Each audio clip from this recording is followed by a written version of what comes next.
Halo Mas Sandro. Siap, jangan disebutin nama ya Mbak. Aku. Pokoknya identitas nggak perlu disebutkan. Iya. Silakan cerita, monggo. Ya. Ini masuk YouTube langsung ya? Loh, lah piye? Ya nggak langsung ya, nanti diedit dulu. Gimana? Gini, udah saya siap udah? Siap, sudah ready. Halo? Oke. Sampean ngomong, sampean cerita. Oke. Gini kan Mas Sandro ya.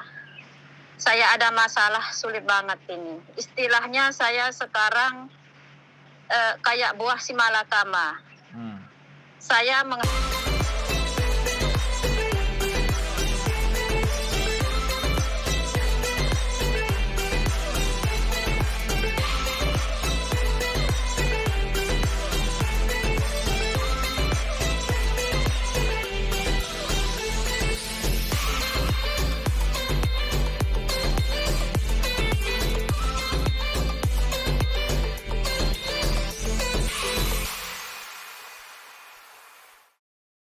menghadapi dua bank. Pertama HS dan Publik.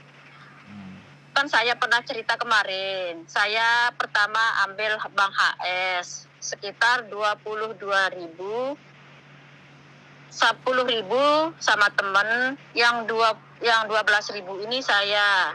Nah, istilahnya kenapa saya sampai kasih temen, karena ada balas jasa. Karena dari awal saya ke sini itu kita selalu bersama dari tahun 2014 dan tidak pernah macam-macam. Selama ini baru kemarin kita ambil bank.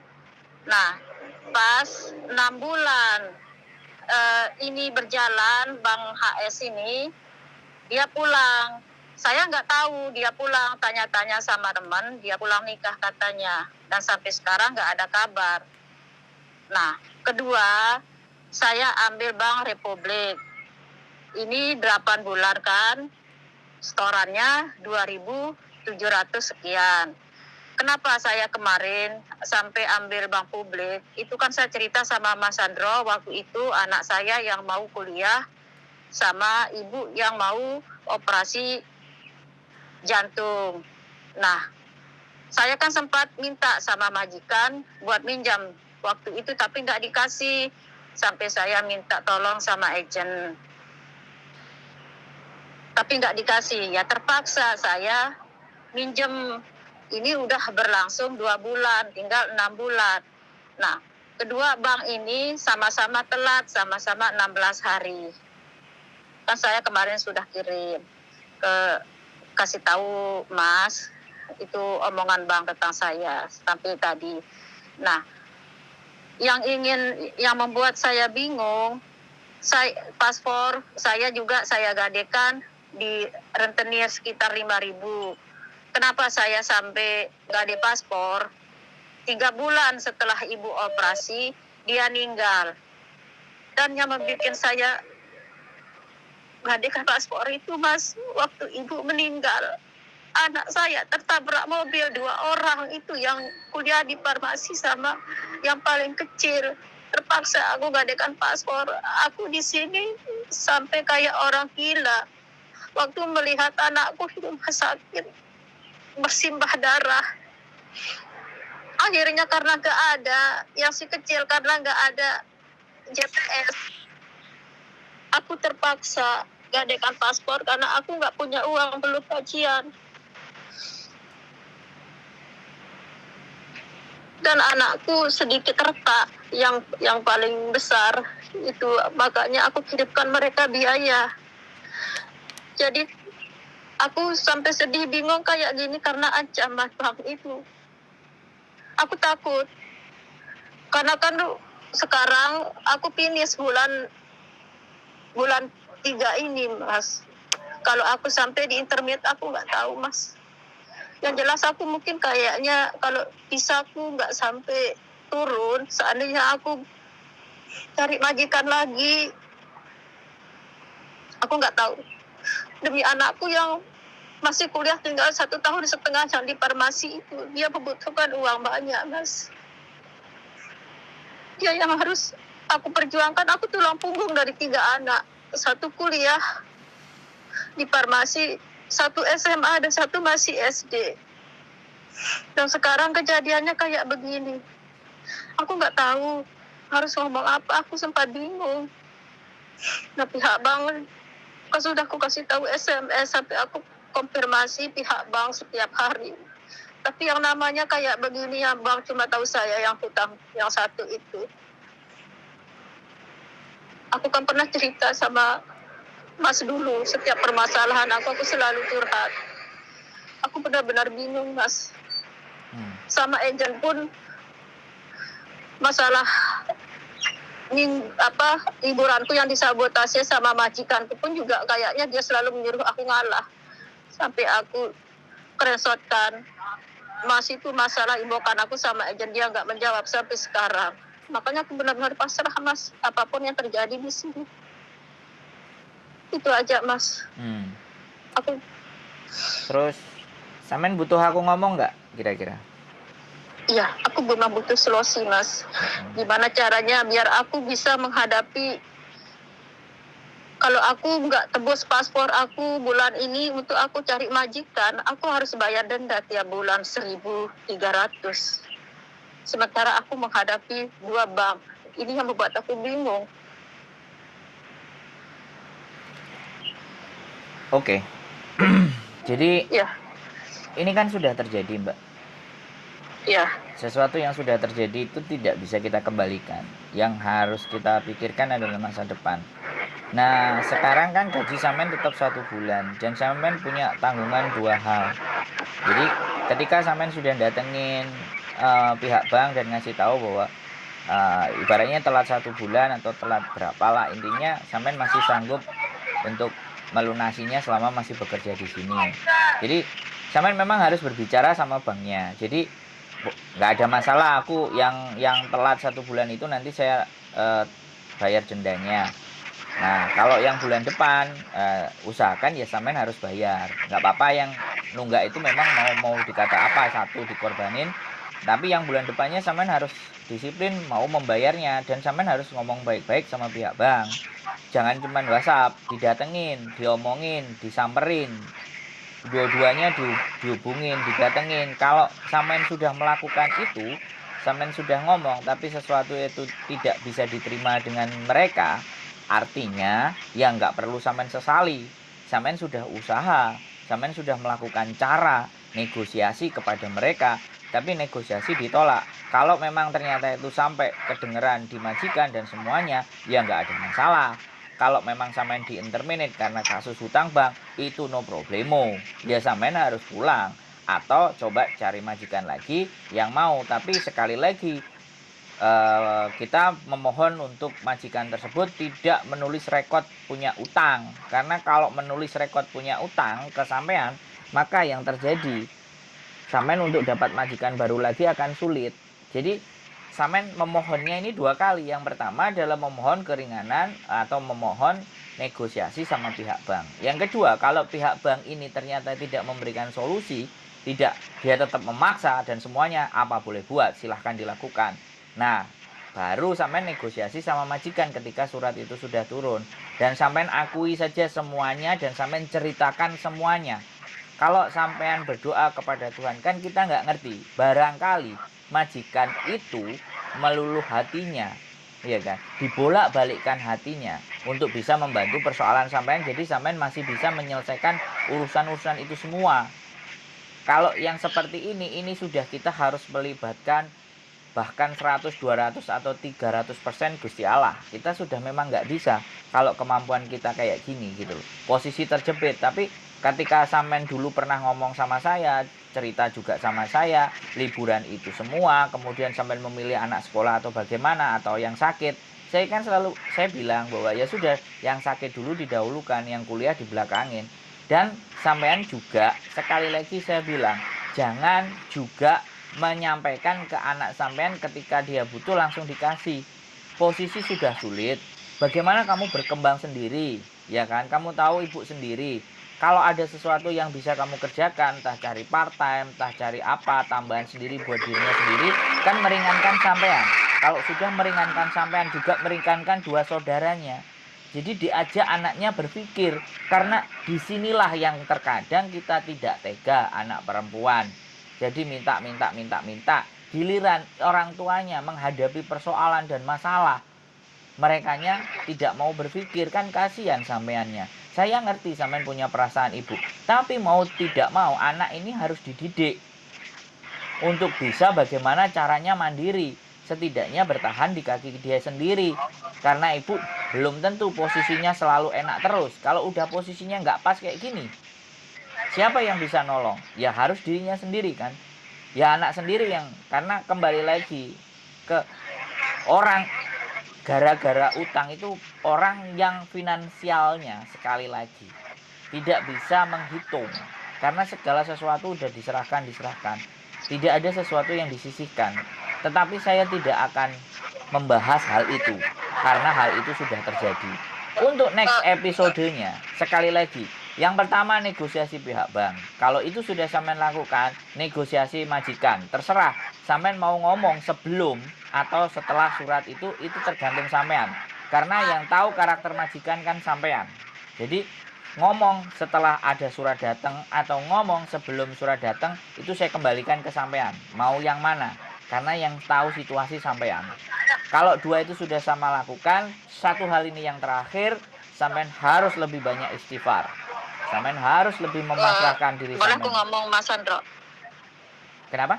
Kemarin waktu aku minjem sama majikan itu, aku kan kasih tahu dia kasih dia surat dari rumah sakit agar dia percaya sama aku. Nah, waktu anakku tertabrak mobil juga, aku di depan mereka. Dia lihat video waktu anak aku bersimbah darah di rumah sakit itu. Mereka lihat.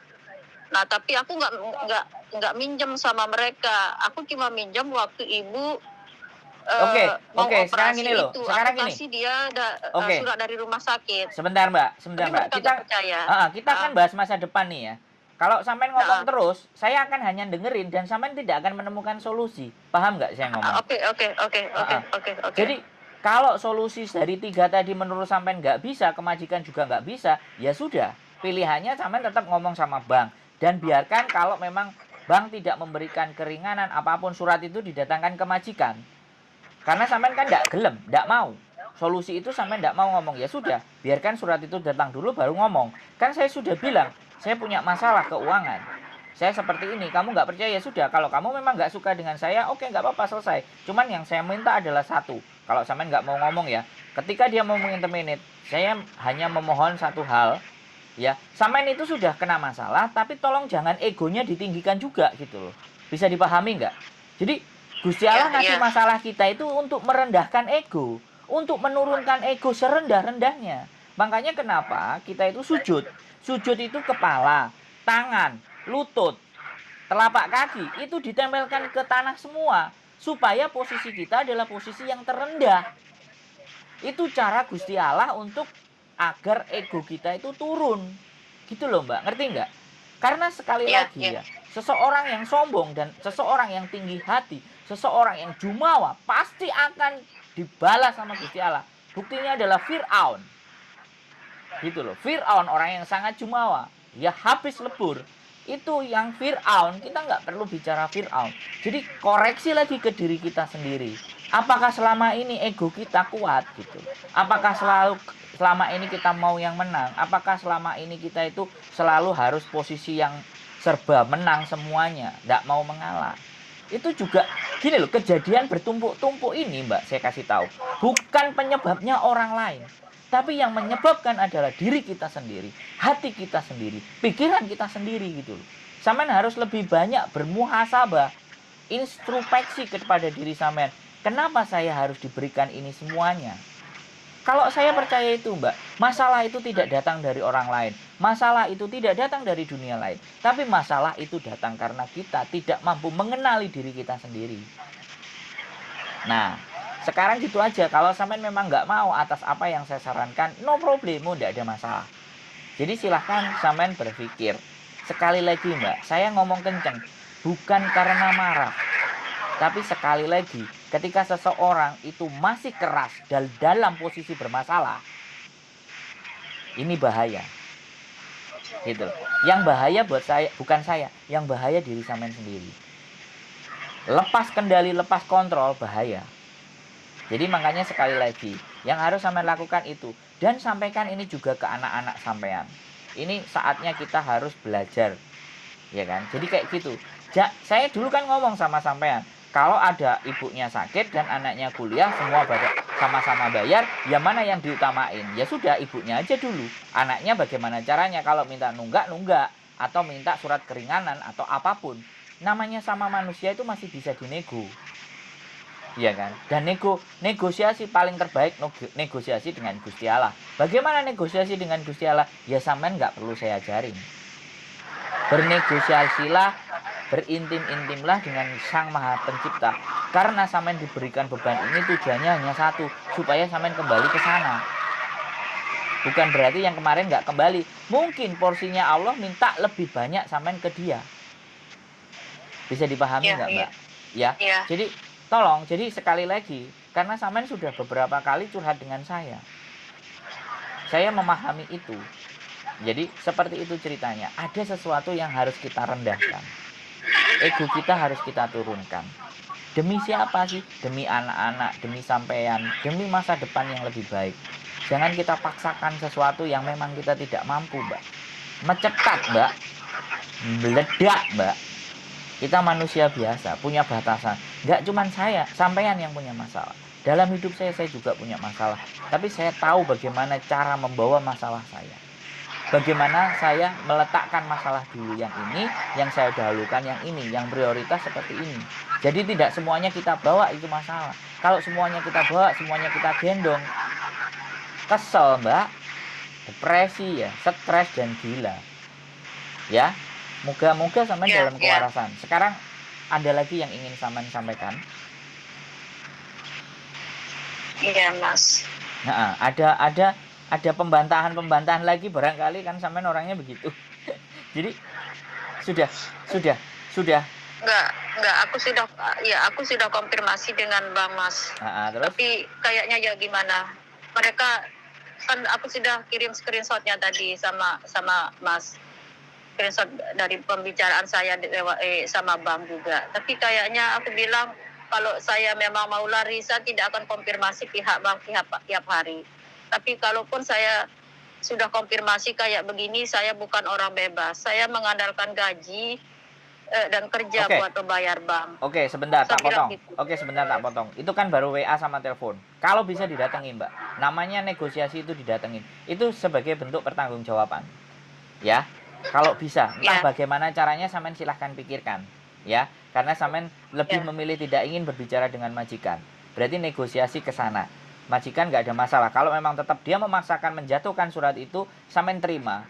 Dan silahkan boleh datang main ke kantornya Miss Yuni atau main ke kantor saya. Kita coba usahakan yang terbaik. Udah, kita nggak perlu panik, khawatir. Saya percaya bahwa Tuhan, Gusti Allah, itu tidak memberikan sebuah masalah melebihi batasan manusianya. Sampean harus ingat itu. Itu sudah ditulis.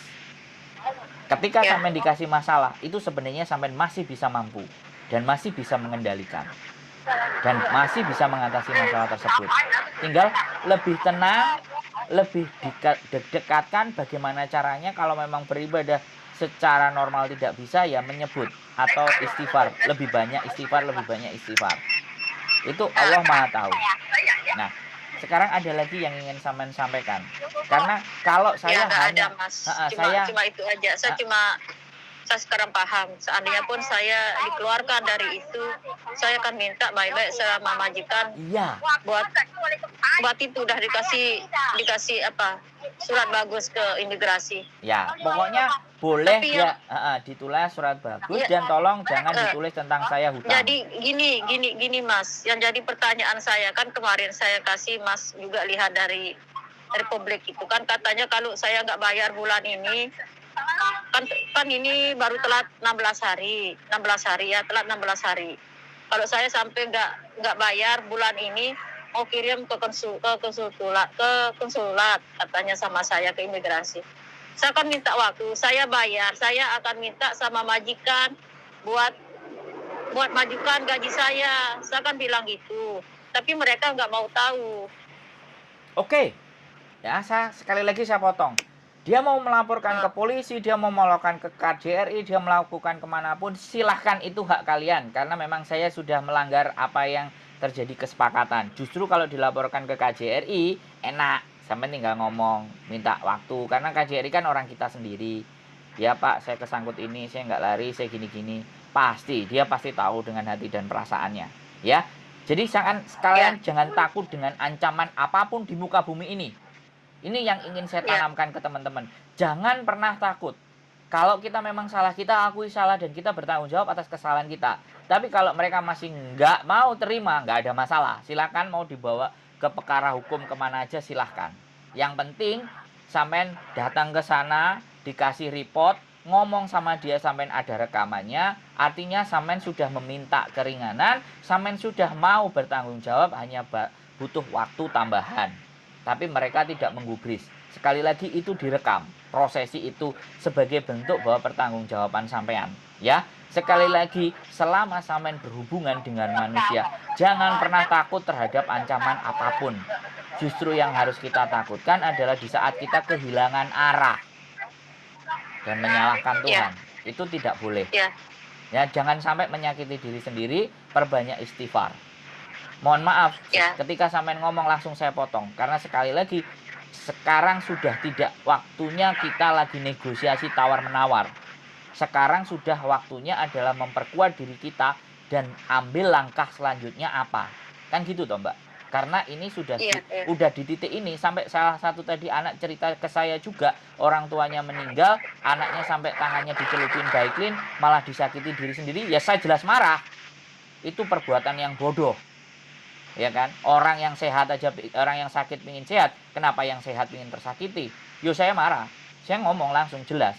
Anak yang seperti itu saya harus berbicara agak meninggi sedikit agar mereka terbuka dan tersadar. Sama sampean juga, bukan berarti saya marah, tapi saya harus meninggikan karena sampean sudah di situasi yang terjepit. Kalau situasi terjepit itu tidak boleh kita ego.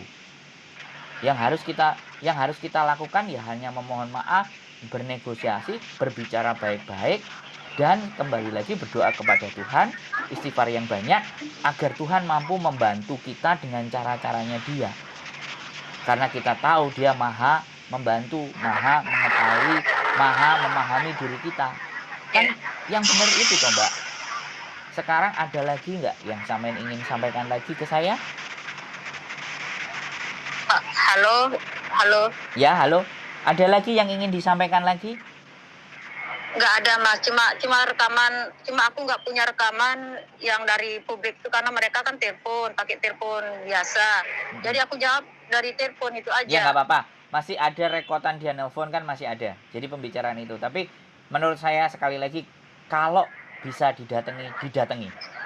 Ya, itu bentuk pertanggungjawaban kita sebagai manusia ketika punya masalah.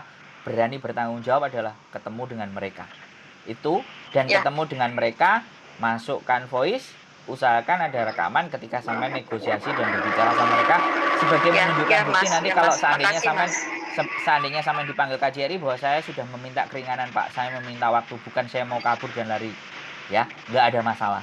Sekali lagi, jangan berpikir tentang masalah, tapi berpikirlah solusi yang akan saya lakukan, dan saya punya Gusti Allah yang bisa, Allah Maha Besar, yang bisa mengatasi masalah saya yang kecil. Jadi jangan dianggap masalah sampean ini besar. Masalah sampean ini kecil, tapi sampean berharaplah bahwa kita punya Allah yang Maha Besar. Oke? Itu saja dari saya ya. Mudah-mudahan telepon lagi sama saya, sampean sudah cerah, sudah ada yang baik, ada yang bagus, syukur-syukur kita bisa minum kopi bersama sama tape goreng atau pisang goreng ya. Gitu aja ya Mbak ya.